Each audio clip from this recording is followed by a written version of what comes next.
So as we pick up in our text from verse 35, we read these words, "And rising very early in the morning," while it was still dark. So rising early in the morning tells us that after this day that Jesus had yesterday, of this fatiguing, very tiring day, he at least got a little bit of rest, because as he rises means that he would have at least laid down for a period of time, maybe a power nap, or maybe a sleep of an hour or 2 or 3 or 4 hours. It's easy to see that the events of the previous day would have spilled into the early hours of the morning, or at least past the midnight hour, which would then leave Jesus, if he's going to rise before the rising of the sun, maybe just a handful of hours of sleep. So rising early in the morning, he departs out to pray. Now remember, this is the account, these are the memoirs of Peter. Mark is writing this for us, but he's writing down the stories and the memories of Peter.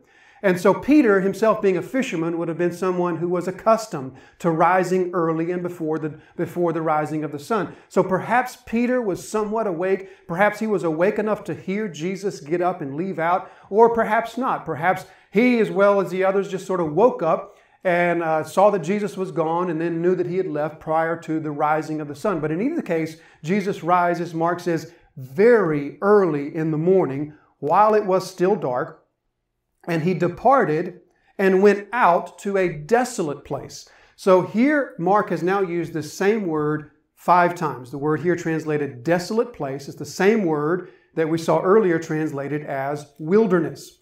Same word, eremos in the Greek. And so it means just this desolate wilderness sort of place. Earlier, as Jesus was forced or cast, sent out into the wilderness for his period of temptation, Mark uses the same word there to describe a desolate place that was physically desolate. Desolate of water, desolate of food, desolate of shelter, a very hostile place to be, a hostile place to live. And that was where Jesus was sent for his time of temptation and trial. Here Mark uses the same word to describe a desolate place that he seeks in order to find a solitude for prayer. So we talked a couple of times previously about Capernaum, and in Capernaum there would not have been a place near Capernaum that Jesus could have walked to that could be described as physically desolate.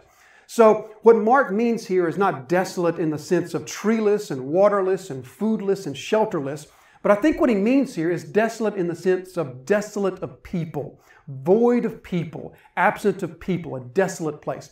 So Mark, as we talked about this on this past Wednesday, Mark is someone who loves to make contrasts. He loves to kind of bookend stories with this point in which he puts the point at the beginning and the point at the end, and he's accenting what he's teaching in the middle, or what he's recounting in the middle. And here's another one of those occasions where I think that perhaps Mark wants us to see a connection here between Jesus is going to the wilderness for temptation, and Jesus is going to the desolate place for prayer. So the place of the wilderness desolation, that was a place of great trial and temptation. But now this place of this wilderness, this desolate place, is not a place of temptation, but it's a place of strengthening, a place of communing with the Father. So perhaps Mark wants us to see here that the place that was the wilderness, that was the place of trials and temptation, there's a connection between there and the place of strengthening, the place of communing with the Father. So he goes into this desolate place, and we read this, that there he prayed. And so this is an invitation for us to just pause here and just reflect upon the prayers of Christ, the prayers of Jesus. And so as we begin to think about the prayer of Jesus, as Jesus prayed here to his Father, we are reminded that the Scriptures, of course, tell us that Jesus was a person of prayer, a man of prayer. We're told that he prayed quite frequently. Mark will tell us of 3 occasions of Jesus' prayer. And all 3 occasions, as I said, Mark likes to track themes through, and he likes to use this to bookend certain points that he's making. And so Mark is going to take the prayers of Jesus, 3 prayers of Jesus, chapter 1 right here. The next one will be in chapter 6, right before he walks on the water. And the final one will be, of course, in chapter 14 in the Garden of Gethsemane. All 3 of those instances of prayer that we're told in Mark's Gospel of Jesus' prayer, all 3 of those instances take place at night. All 3 of them take place in a solitude place of desolation. And all 3 of them take place within the context of Jesus' temptation to avoid the hard way of obedience to his Father and instead take the easy way. So here Jesus will experience this temptation. Just a few verses of the disciples. We know the story. They come and they say, the crowd is clamoring for you, Jesus. You were a big hit last night. Why would you want to leave all this? Stay here and enjoy this popularity. Chapter 6, we're going to see the same sort of thing. Jesus will pray right after the feeding of the 5,000. The feeding of the 5,000 was when they clamored for him to be king. They wanted to take him and make him king. Why do this cross thing, Jesus? Just be king. We will anoint you. And then, of course, the final one will take place in chapter 14 in the garden as the temptation comes to Jesus there to avoid the cross, to avoid the hard way of obedience to the Father. So all three times take place at night. They take place alone in solitude, and they take place in the context of Jesus being tempted to avoid the harder path of obedience and instead take the easier path of earthly recognition and earthly ease. So these instances of Jesus' prayer, 3 of them come to us in Mark's gospel, but many more instances of Jesus' prayer comes to us in the other gospels. We're told of Jesus praying on so many different occasions. Jesus will pray before he chooses his apostles. He'll pray before he feeds the 5,000. He prays before the Mount of Transfiguration. He'll pray before he raises Lazarus from the grave. He will pray from the cross.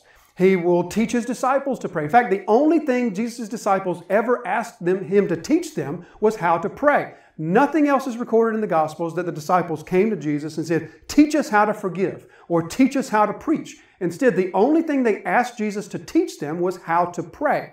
And then, of course, he teaches them how to pray. So Jesus is portrayed for us in the Gospels as a man of prayer. And so this is a moment for us to pause and just reflect upon the prayer of Jesus.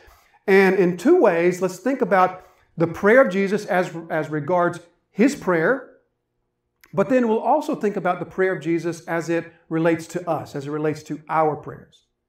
So as we approach this, one of the things that I want to do is just set the context, to set the mindset, to avoid us approaching the passage wrongly, because this is a passage that's quite easy for us to come to with the type of a flippant sort of attitude and just take it as something that's showing us how Jesus prayed and how he rose early in the morning and sought his Father in prayer. And so therefore, we should be people who seek solitude and seek to pray and commune with the Father before our day as well. There you go, right? And that's in the text.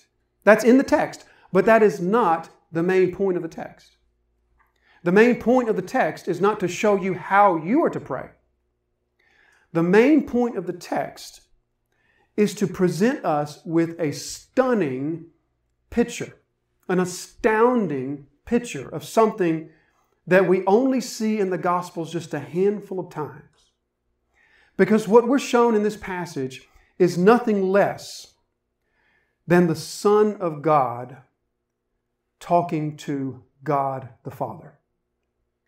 We see God talking to God. And so we should be careful to approach the passage with appropriate reverence of what we're being shown here. Because what we're being shown is not just a 45-second grocery list that Jesus is lifting up at the beginning of his day. What we're being shown is the perfect, sinless human Jesus and the sinless Son of God denying themselves the necessities of life, in this case, sleep after a very long and exhausting day. Denying the necessities of life to instead go to a secret place and wrestle with the Father in the labor of prayer. I feel like that if we had been here and we had stumbled upon Jesus praying in this solitary place at this time, we would have been shocked to have seen and observed what was taking place as the Son of God is communing with his Father in private, with no one watching and with no one listening. You know, if we had been there at the synagogue when Jesus preaches with this authoritative, life-changing preaching, then we would have also had a great deal of trepidation, at least those of us who stand and preach and teach. I think we would have had a great deal of trepidation to stand up and preach after witnessing him do that.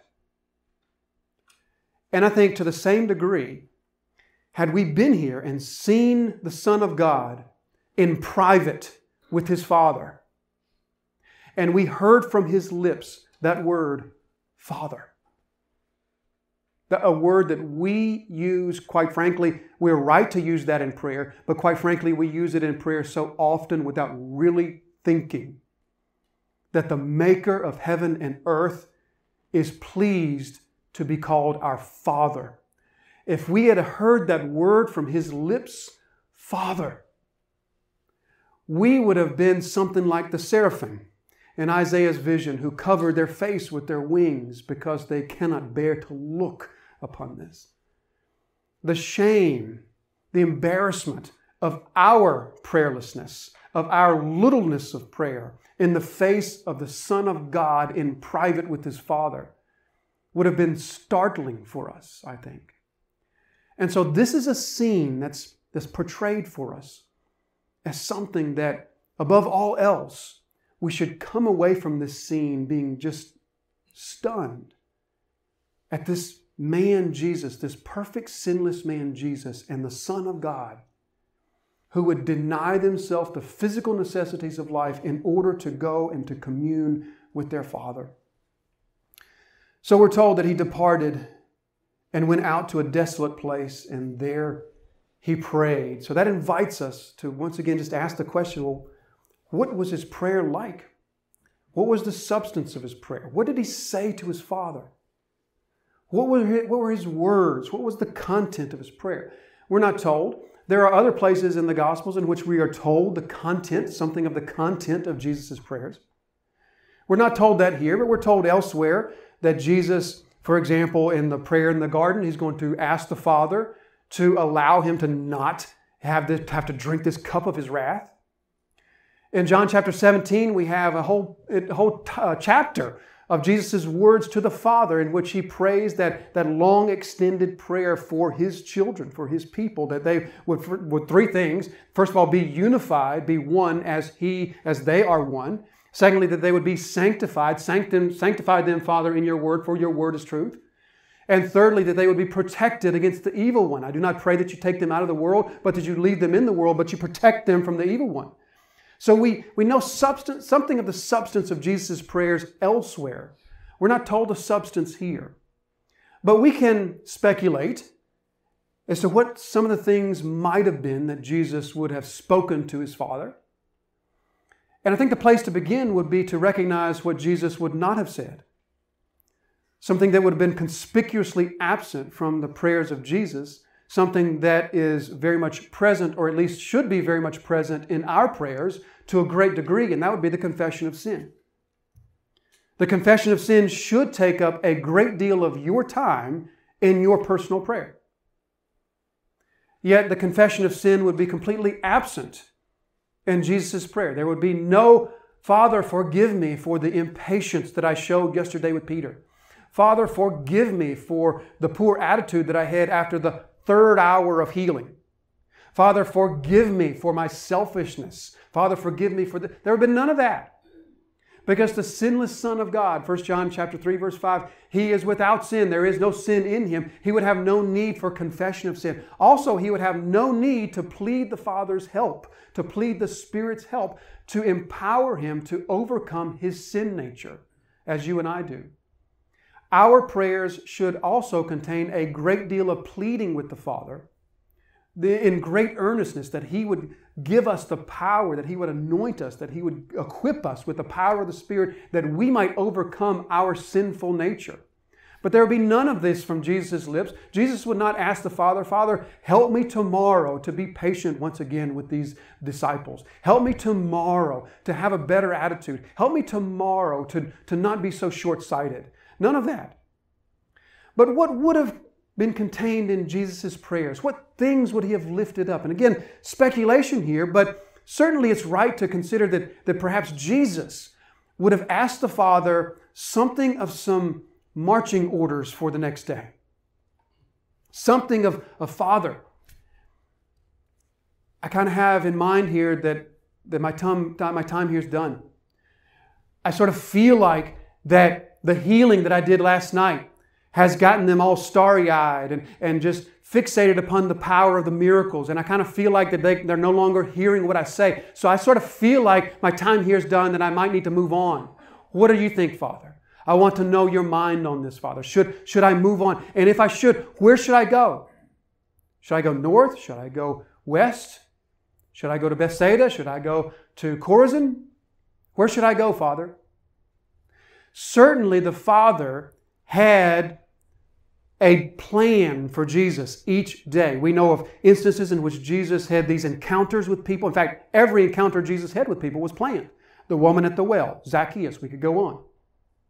And so certainly the Father had these appointments, these plans for Jesus. And so perhaps Jesus pleaded with the Father, Father, what's your plan for tomorrow? Who would you have me see tomorrow? What must I be prepared for tomorrow? Who am I looking for? What am I looking for? Am I looking for a leper? Is there a demon-possessed person you want me to encounter? What do you want me to say to them? And so perhaps Jesus, the perfect human Jesus, in the power of the Spirit, is pouring out to the Father, Father, help me, aid me, show me tomorrow. Ephesians chapter 2 verse 10 tells us that God has prepared beforehand good works that we should walk in them. So if God has prepared good works for us to walk in, how much more would God have prepared good works for Jesus to walk in day by day? So perhaps something of that. Father, I want to know your mind about tomorrow. But I think also it would be entirely reasonable to consider that Jesus would have lifted up to the Father probably names of those whom he encountered that day, or the day before. You think maybe Jesus had a perfect memory of every name of every person that he touched last night? Do you think perhaps Jesus lifted up to the Father, Father, Benjamin. Remember Benjamin last week? Benjamin. He's been set free of that demon, Father. But he has a long ways to go. He's still in love with himself. Father, so I lift up Benjamin to you. I set him free from the demon yesterday. I pray that my words would find home with him. Deborah. Father, you know Deborah. I healed her of that disease that was attacking her, giving her the headaches. I healed her last night, Father. And I pray, Father, that healing would not only have physical life in her, but I pray that it would have spiritual life, that the words I spoke to her cause her to remember those words. Or Joshua. Father, Joshua, I straightened his leg last night, Father. You remember Joshua? He was born with the leg that was crooked. I straightened it last night, Father. And so I pray for Joshua. I pray that those words I spoke over him, I pray that they will find soil in his heart, and I pray that they would grow to life, Father. And so he's lifting these up. Also the disciples, Father, Peter, he's about to come. In about 30 minutes, he's going to come. And so I pray for him. I pray that he will receive these words rightly. And so he would have likely lifted up these prayers to the Father and likely asked the Father, Father, I seek to know your mind on these things. But also, we would see something of Jesus' prayers, of his submission, of his dependency upon not just the Father, but also the Spirit. So the fact that Jesus is even here praying, the fact that he finds this time to get alone and to pray, says to us an enormous thing, an enormous truth about not only the sinless Jesus, but also the Son of God. That they would go and they would find time to pray, because as they pray, what is Jesus doing? Jesus is submitting to the Father, submitting to his will, submitting to his direction, and he's also submitting to the dependency that he has upon the Spirit. So what does Jesus say? In repetition, particularly in John's Gospel, Jesus will say this over and over, I can do what? Nothing. I can do nothing without the Father.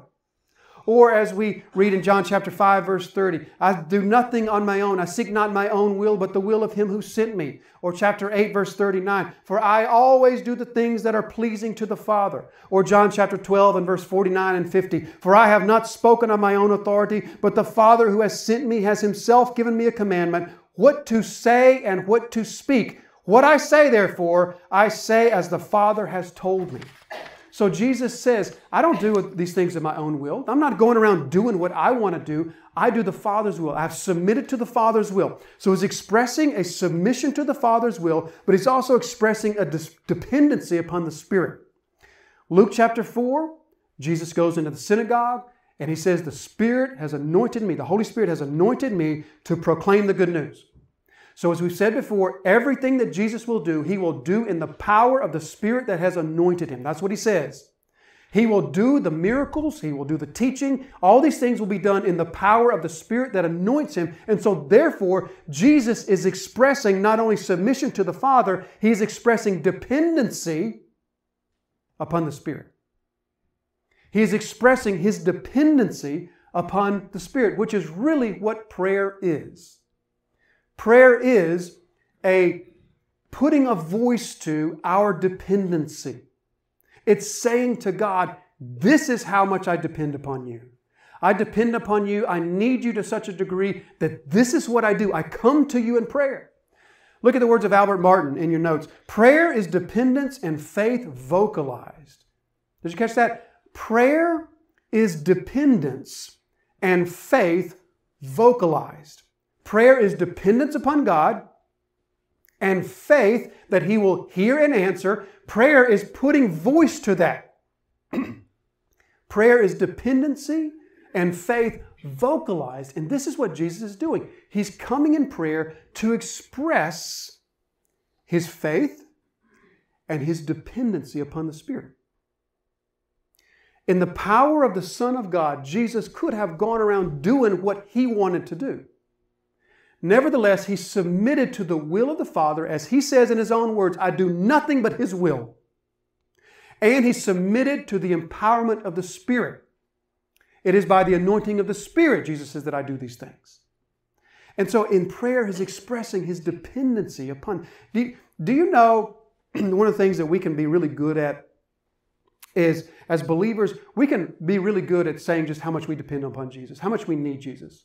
That's one of the things that often comes out of our mind, right? I can't do a thing without Jesus. I need Jesus from the moment I get out of the bed. I need Jesus on the way to... If I don't have Jesus with me on the way to work, then I'm going to, for certain, give somebody the one finger wave, right? So we're really good at saying how much we need Jesus. But do you want an accurate gauge for how well your heart perceives your need for Jesus? Look to your prayer life. Because the degree to which your heart grasps your need for God is the degree to which you pray. The degree to which you pray little, the degree to which you are prayerless, is the same degree to which you might say the words, you might profess a need of God, but you really don't believe it deep down. Because deep down, if you really believed it, if you really knew each day how much you needed him, you would, as Jesus does, pray. Because prayer is the vocalizing, it's the speaking of our dependency upon God. And this awareness, this knowledge of our dependency upon God, this in itself is a work of the Spirit. Do you know that none of us in our fallen condition just know that we need God? None of us know that. We might kind of grasp it to some degree. And we might, deep down, we wouldn't put it in words like this, but we might think something like this. You know, God, I really need your help in this. I really need your help to defeat this sin. I really need your help to do this thing over here. You know, and if you don't help me, then I certainly won't do as good of a job. And I might mess things up, but I'll give it my best. But if you would help me, things would come out a whole lot better. That's how the fallen heart tends to think naturally. It's only by the power of the Spirit that the Spirit teaches us we can do nothing. As Jesus says in John 15, apart from me, you do nothing. That is spiritual knowledge. That is supernatural knowledge that the Spirit of truth must teach to our heart. The depth of our need for him. And so Jesus comes and he displays this need. But we also see something of his character here, don't we? We see something of his nature. Because let's not forget that this is the God-man. This is the God-man. This is the one who is not only the perfect, sinless human Jesus, but he is also the Son of God, who is equal in power and equal in authority with God the Father and God the Spirit. And yet, he willingly, intentionally, and purposely submits to the Father's will, not his own, and to a dependency upon the Spirit to do the things that he, in his own power, as the Son of God, could have done. But he comes here in this heart of meekness to submit to the Father's will and to submit to the need for the power of the Spirit to come and to anoint him. So this shows us something of his heart. You know, the only place in all of Scripture in which we're given a glimpse into the heart of Jesus is Matthew chapter 11 and verse 29. Take my yoke upon you and learn from me, for I am meek or gentle and lowly in heart. Jesus says here that he's meek. Now that word meek, what the word meek means is it's a character trait. It's a character quality that causes someone to not insist to be treated as they should be treated, as they deserve to be treated, but instead to accept a treatment as something lesser for the good of others. That's what meekness is. Meekness is the willingness to be treated worse than you deserve in order to benefit others. And that's the heart of Jesus. Jesus says, if you want to know my heart is meek. My heart is meekness. My heart is one that willingly accepts treatment that's beneath me for the good of others. And here he's showing us his meekness as he comes in submission to the Father. So this shows us something about the prayer of Jesus. But this also shows us something of our prayers. Now, that's not the main point. The main point is for us to see the Son of God going to the Father in prayer like this.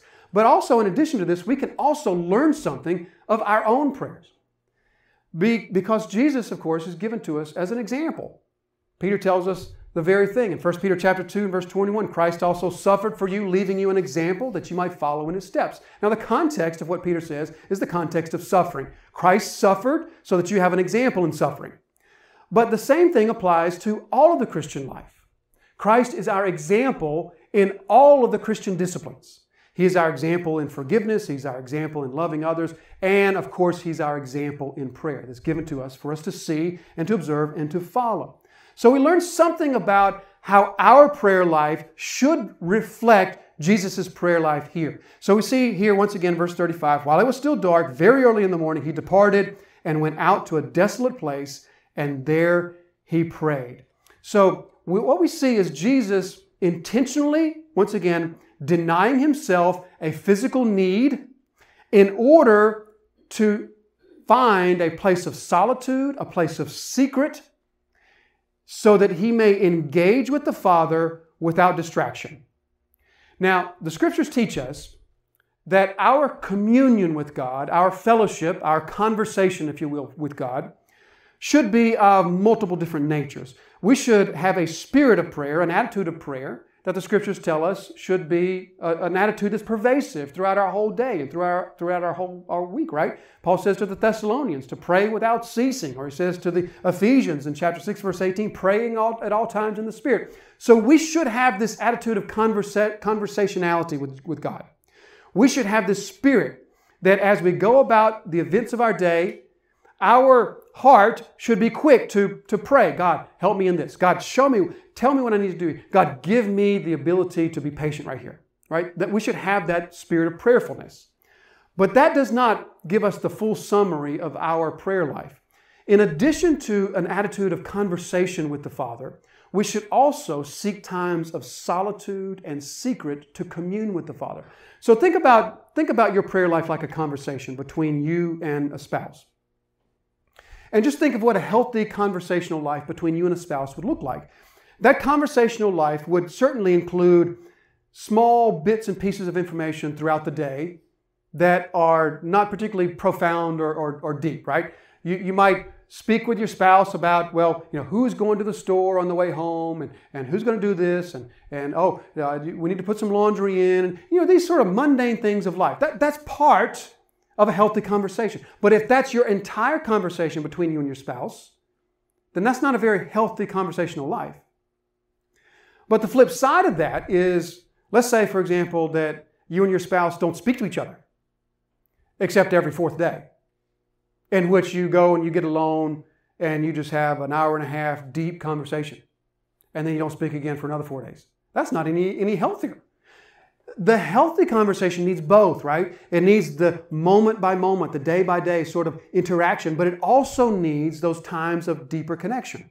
The same thing is true with our prayer life.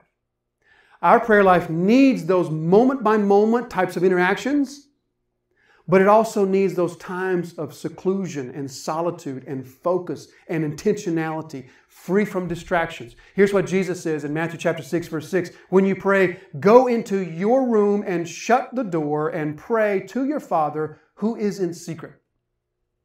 So Jesus here sees the value of sacrificing sleep.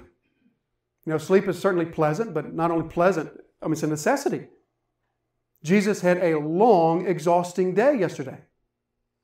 So he sees the value of solitude, communing with the Father as greater than the need for sleep. So he intentionally sacrifices the sleep in order to find the solitude, the seclusion, the secret context in which he and the Father can intentionally and with great purposefulness engage one another. So we see here how Jesus values that seclusion. Now, one of the things that we need to make sure that we don't do, because sometimes we can easily do this. We can sometimes, can't you build a whole theology out of one passage? You ever sort of feel like sometimes you build a theology out of a whole passage? Because here's what Mark doesn't tell us. Let's be careful to see what Mark doesn't tell us. Mark doesn't tell us that Jesus does this every day. He might. Mark doesn't tell us that, though. He might do this every day. Or he might do this on those occasions in which he feels particularly pressed to get alone with the Father.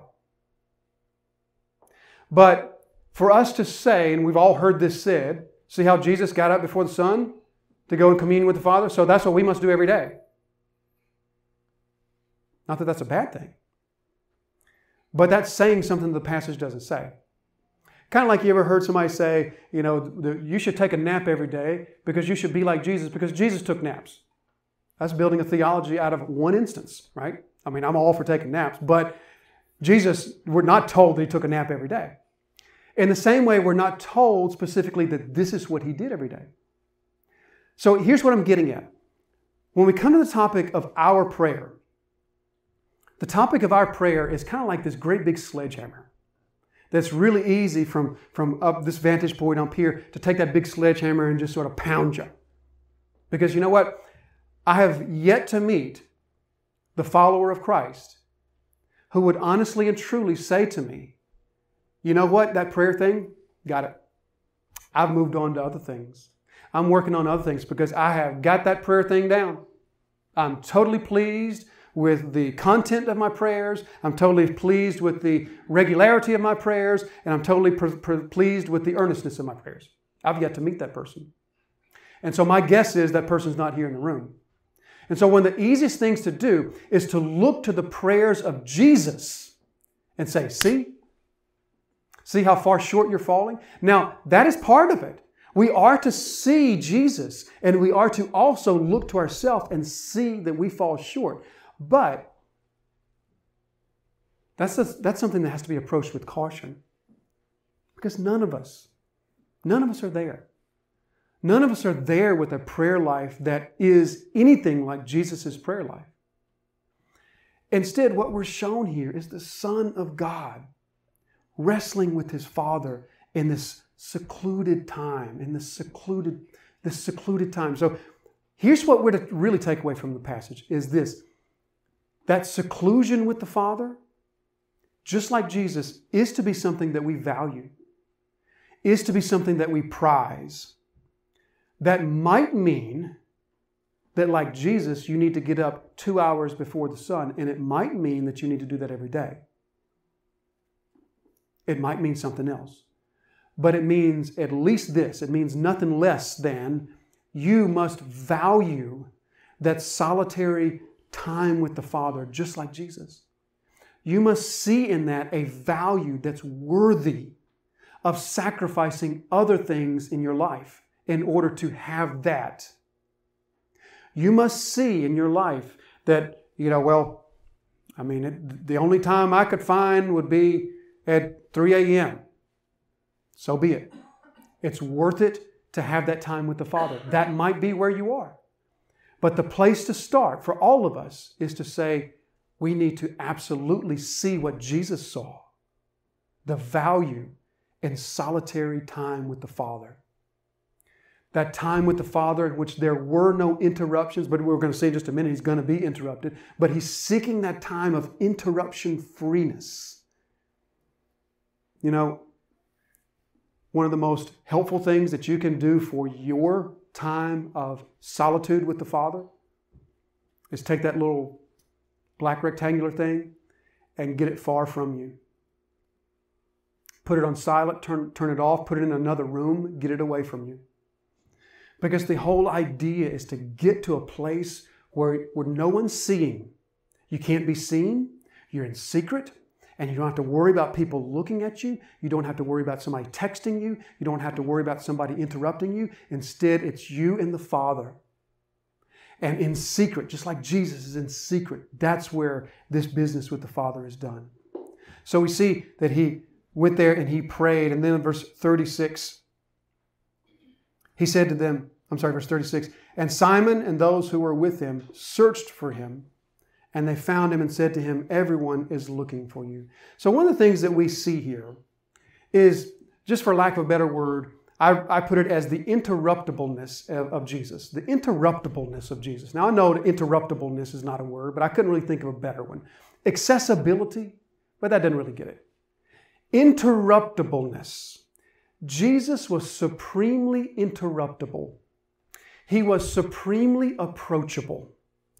Jesus at no point in the Gospels ever rebukes anyone for interrupting Him.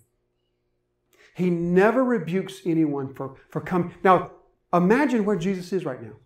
He has sacrificed sleep on a morning in which He is certainly exhausted physically, emotionally, mentally, and above all, spiritually.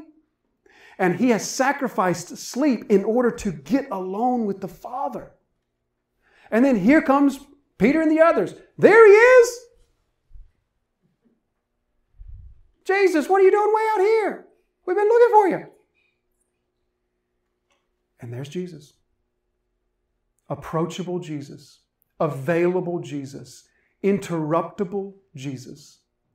Now, the reason I point this out is because Jesus' interruptibleness says a whole lot about His heart, just like your interruptibleness says a lot about your heart.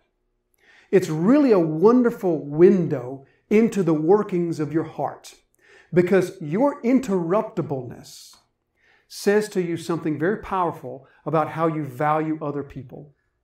Because our interruptibleness, if being interrupted by others is something that frequently frustrates you or aggravates you, then that's a real indication that you need to do some work on how you value other people. Now, that may be hard to hear. It's even harder to say.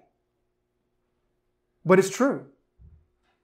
Your frustration and your aggravation at being interrupted by others can often be just a powerful window into how you love others, how you view others, how you value others. Because aggravation and frustration at those who interrupt us show that our heart values self more than them. It values what I was doing right now more than them. Now, what could be more important than the Son of God communing with the Father right now? Yet Jesus is completely interruptible here. And this is how His ministry always was, wasn't it? If you read through the gospel accounts, you will see a man that's interrupted over and over and over again. He's on his way to Jairus' house, and there's the woman with the flow of blood. He's on his way over here, and there's the blind man shouting, Son of David, stop, come over here. Jesus is constantly being interrupted by people, and yet never on His lips was a rebuke for those who interrupted. Jesus didn't even rebuke His enemies. His enemies would come with snarky questions for him while he was teaching, and he didn't even rebuke them for their interruptions. He rebuked them for their wrong theology, but he didn't rebuke them for their interruptions because he loved them, because he valued them, because he is the embodiment of Philippians chapter 2, verses 3 and 4. Do nothing from selfish ambition or rivalry or conceit, but in humility count others as more significant than yourselves. Let each of you look not only to his own interests, but also to the interests of others. And so we see something in Jesus' approachableness, of his openness, of his accessibility, of his interruptible-ness. We see one who is our example and how he values others. And even at a time in which he has sacrificed his own sleep to commune with the Father, and here comes this group to interrupt him from that time, even then, we find no rebuke on his lips. But now let's look further into this verse. Verse 36, once again, and Simon and those who were with him searched for him. Now, what Mark is doing here with this word searched, that's really not a great translation because it's really too gentle of a word. It's too weak of a word. The word that Mark uses has a distinct hostile tone to it. It's a word that carries with it a distinct sense of hostility toward the one that you're searching for. And it also carries with it the idea of being frustrated at having to search for them. So maybe a better translation might be something like hunt down or track down. That's the word that Mark's using here. Hunted down. So what Mark is doing is he's using this word that not says Simon and the others searched for Jesus. What he says is Simon hunted Jesus down. Now that's communicating something to us about the frustration that Peter experienced. Because here's what didn't happen. Peter and the others didn't wake up in their house and their mother-in-law, all feeling better, gets up, starts cooking breakfast, and they look at, wait a minute, where's Jesus? Wasn't Jesus here? Didn't he sleep over there in that corner? Where's Jesus? Anybody seen him? Well, he'll show up. Maybe we should go look for him, make sure he's okay. That's not what happened. Here's what happened. Where is Jesus? Where did he go? Does he not know? Half the people from last night are still outside. And there's more coming today. What was he thinking? Does he not know the excitement? Does he not know how popular he is? Where did he go? This is the worst time to leave, Jesus. That's the attitude. Now, something else that Mark is doing. Notice how he singles out Peter there. Simon and the others. Take a look with me at Luke's parallel account in Luke chapter 4, verse 42. Luke says this, the people sought him. So Luke is telling the same story, and Luke says the people sought him, yet Mark singles out Peter and says Peter or Simon and the others. They're telling the same story. So here's how it kind of went. The confusion begins to arise. Where's Jesus? Anybody seen Jesus? Where did he go? And then here's Peter. I'm going to go find him. I'm going to go find him. We're coming with you, Peter. And so Peter then leads the charge. That's how it happened. But Mark singles out Peter and uses this word that clearly is saying something about the misunderstanding, something about the veiled hostility of Peter, something about this rebuke that Peter has for Jesus when he's going to find him. Because remember who's writing the Gospel of Mark. These are Peter's memories. And this is how Peter is telling Mark. This is the words that Peter is using. Remember how Peter, and we said this at the beginning, Peter and Mark were both men who failed Jesus publicly and visibly and were restored visibly. And so here's Peter. In his recollection, he's saying, it was me. It was me. I was the one. And so one of the other things, remember we talked about Mark and his bookends, how Mark loves to do this? Okay, so this is the first instance. There's another one coming in chapter 8. 2 instances in which Mark singles out Peter to teach us something of Peter's misunderstanding of the mission of Jesus and how Peter attempts to side rail Jesus' mission. How Peter attempts to take Jesus off of his mission. How Peter attempts to tell Jesus he's not going to continue in obedience. And we know what the other one's coming, chapter 8. Lord, no, you're not going to that cross. Let me set you straight, Jesus. You're way too popular. This is way too good of a thing that you got going on here. You're not going to that cross. And Mark says, Peter took him aside and rebuked him. Here's the first instance. There's the other instance. Both instances in which Mark says to us, Peter, misunderstanding the Messiah, took steps to derail the Messiah's mission, took steps to tell the Messiah, you're not going to obey the will of God. So one of the things that we see here is how oftentimes, you ever notice this? How oftentimes it can sometimes be the very people of God, friends and family and loved ones and other believers in the body of Christ who can themselves, with great intentions, be the ones who attempt to divert us from the will of God. You ever notice that? With the best of intentions. You know, Peter does not have ill intentions right here. Those who are with him, they don't have ill intentions either. They have the best of intentions. They are excited about Jesus and they're excited about His power and what He did last night. So they don't have evil motives. Nonetheless, in their ignorance of the Messiah, they come attempting to convince Messiah not to continue with the will of God. The same thing happens in our life too. Sometimes those who are close to us, those who also know the Lord, can have the best of intentions. Yet, they can also divert us or attempt to divert us from the will of God. Now, here at Disciples Fellowship, we are big believers in the fact that the Spirit communicates to the body through the body. And so oftentimes we look to others in the body for affirmation, for confirmation, for where the Spirit might be leading us and saying to us. And so that is very true. But at the same time, we are fallen humans and we don't always get it right. Sometimes, like Peter and the others, the best of friends, the closest of friends, fellow believers can be the ones who, with the best of motives, seek to divert us from the will of God. So this is the first thing that we see here. But secondly, we see this. Simon and those who were with him searched for him, hunted him down, tracked him. Jesus did a good job hiding. Because the word here that Mark uses means that they had to look a long time. He uses it in the imperfect tense, meaning that they were sort of looking for a while. Jesus didn't just sort of go down the corner and duck into an alleyway. Jesus hid himself well. And so they looked and they searched and they finally found him. Verse 37, and they found him and said to him, everyone is looking for you. So there we have searching for you. He searched for him, but now we have looking for you. Everyone's looking for you. So the word that Mark uses there is a word that he's going to use 8 times. 8 times. Every single time Mark uses it, he's going to use it in a clear context of speaking of those who are seeking or searching to oppose the Messiah. The instances are here in your notes. Just one of them from Mark chapter 12, verse 12. And they were seeking to arrest him. 8 times, 100% of the time Mark uses that word, he's using it to communicate those who are seeking or looking to oppose the Messiah.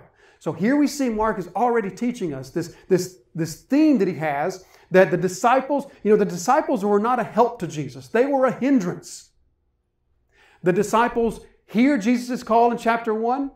Peter and Andrew, James and John, follow me, and they do.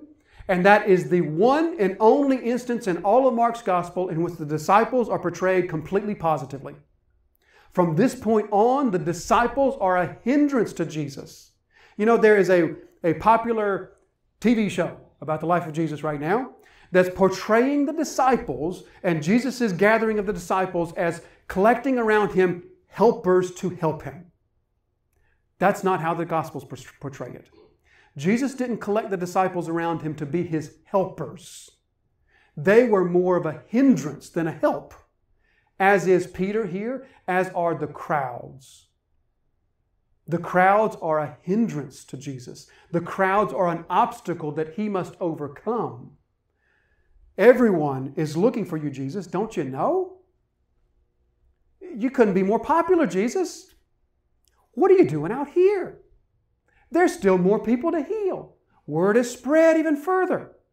Why would you come here right now, Jesus? Don't you get it? You know what? I think we can put up a big tent and you can heal more people. Maybe we can send some flyers to some neighboring towns and get some more people to come. We really hit it big here, Jesus. Don't you understand? Everyone is looking for you. But Jesus will not allow even his own popularity to be an obstacle for his mission. So he says to them, verse 38, and he said to them, let us go on to the next towns. Everybody's looking for you, Jesus. You were a tremendous hit last night. Jesus' response, time to go. Let us leave, let us go on to the next towns, that I may preach there also, for that is why I came. So Mark has hinted to us 3 times in the passage earlier of the primacy of Jesus' preaching. The primacy, the focus, the central focus of Jesus' earthly ministry. We know that the ultimate reason is for him to make the atonement, for him to die. That's what he's going to say in chapter 10, verse 45. The Son of Man did not come to be served, but to serve others and to give his life as ransom for many. So that's his ultimate purpose. But his purpose in this 3-year period, his central purpose is not to heal. It's not to commit, to do miracles. It's not to cast out demons and cleanse lepers. His central main purpose is preaching. He says it explicitly here. This is why I came. I came to preach. Jesus came as a preacher. Jesus didn't come as a healer, even though he healed a lot of people. He didn't come as a healer. Jesus didn't come as a demon caster outer, even though he cast out a lot of demons. He came as a preacher. He came as one, Luke chapter 4, when Jesus says in the synagogue, the Spirit has anointed me to proclaim the good news. He came as a preacher, just as Paul will say to the Corinthians, 1 Corinthians 1 verse 17, for Christ did not send me to baptize, but to preach the gospel. Acts 6 and verse 4, the apostles here say, we should not be diverted from our central task, which is prayer and the ministry of the word. Or Paul's words to Timothy in 2 Timothy chapter 4 and verse 2, preach the word. That's what I exhort you, Peter, or Timothy. Preach the word. Preach the word. So Jesus comes as a preacher. This is his central focus. Jesus is heavily invested in preaching. Heaven is heavily invested in preaching, because preaching the word is how the kingdom of God is established and how the kingdom of God moves forward. Through the proclamation of the word. It's not the miracles. The miracles are a confirmation for what Jesus says. Even Nicodemus recognizes this in John 3. You remember? When Nicodemus says, well, you must be from God, because no one can do the things that you're doing if they weren't from God. So therefore, the things that you're saying, I must listen to. The miracles were always an affirmation, a confirmation for what he says. What he says, what he preaches is always the central focus, because Jesus came as a preacher. He's invested in preaching. His priority is preaching. So the question I'll leave us with is this. Are we as a church, do we have the same commitment to the straight, simple preaching of God's word as did Jesus? The answer right now is clearly yes. Preaching is the central focus of what we do. But are we prepared to maintain that focus? Are we prepared to be intentional and purposeful in maintaining that focus? Because if God would be pleased to bless us with more disciples, more faces, new faces, you know what? New faces mean new ideas. And the only way that a focus on the primacy of preaching can be maintained is if the church is purposeful and intentional about it and commits from day one, this is the central thing that we do. We preach the word. Not the only thing that we do, but that is the central thing that we do. Jesus was committed to preaching. His church must be committed to preaching as well.